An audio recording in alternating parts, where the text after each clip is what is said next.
পারভেজের ছোট বোন তিনি মাইলস্টোন কলেজে পড়াশোনা করেন ঢাকায়।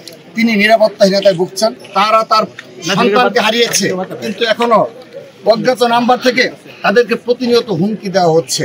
পারভেজের আসামিরা, খুনিরা দৃষ্টান্তমূলক শাস্তি নিশ্চিত হয়, আমি বিশ্বাস করি তারা সেই ভূমিকা পালন করবে। এই পর্যায়ে তারা খুবই নেতৃত্বের ব্যর্থতার পরিচয় দিয়েছে এবং দায় সারাগুছের কথা বলেছে। এবং আমি আশা করছি একটি হত্যাকাণ্ড নিয়ে এ ধরনের মিথ্যাচার করা, এটি কিন্তু ধীরে ধীরে সাধারণ শিক্ষিতা পুরোপুরি তাদের উপর সামান্যতম আস্থা রয়েছে, সেই আস্থার সংকট দেখা দেবে। যে কোনো ঘটনায় তাদেরকে সঠিক তথ্য প্রদানের আহ্বান জানাই এবং এ ধরনের হত্যাকাণ্ডের বিরুদ্ধে তাদেরকে সোচ্চার হওয়ার আহ্বান জানাই এবং তাদের নেতা কর্মী যেই হয়ে থাকুক না কেন তার বিরুদ্ধে যেন ব্যবস্থা গ্রহণ করা হয়।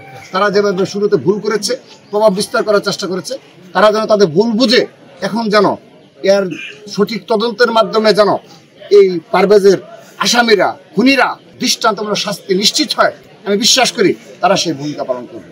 আমরা ইতিমধ্যে আইন শৃঙ্খলা বাহিনী, বিশেষ করে বনানী থানা এবং এই ভালুকা থানা, তাদেরকে আমরা অবগত করেছি।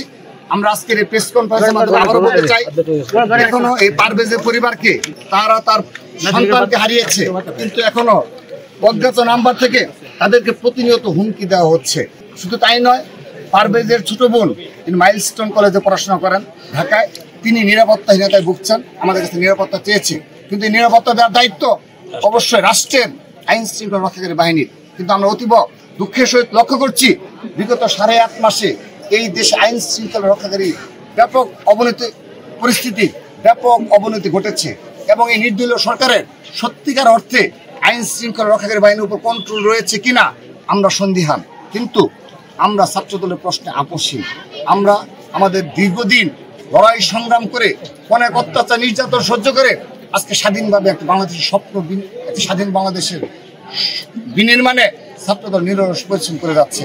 আমরা আমাদের ভাইকে হারিয়েছি, কিন্তু তার বোনকে যদি কোনো অপশক্তি এবং এই খুনিদের কোনো পরিবারের দোসররা যদি চেষ্টা করে কোনো ক্ষতি করার জন্য, আমি প্রথমে আইন শৃঙ্খলা রক্ষাকারী বাহিনীকে বলতে চাই, আপনারা হাত গুটিয়ে বসে থাকবেন না, আপনারা এমন কোনো কিছু করবেন না, নীরব থাকবেন না যে ছাত্রদলকে প্রতিবাদী হতে হয়। আমরা যদি প্রতিবাদী হই, এই বাংলাদেশে অনেকেরই অনেক সমস্যায় নিপতিত হবে।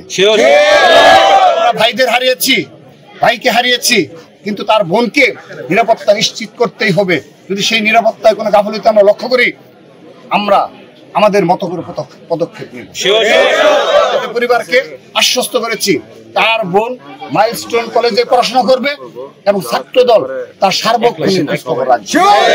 তারপরও যদি কোনো অনাকাঙ্ক্ষিত পরিস্থিতি হয়, সেজন্য আমি আপনাদের মাধ্যমে যারা আইন শৃঙ্খলা রক্ষাকারী বাহিনী রয়েছে তাদের দৃষ্টি আকর্ষণ করছি, তারা যেন এখনই যথোপযুক্ত পদক্ষেপ নেয়।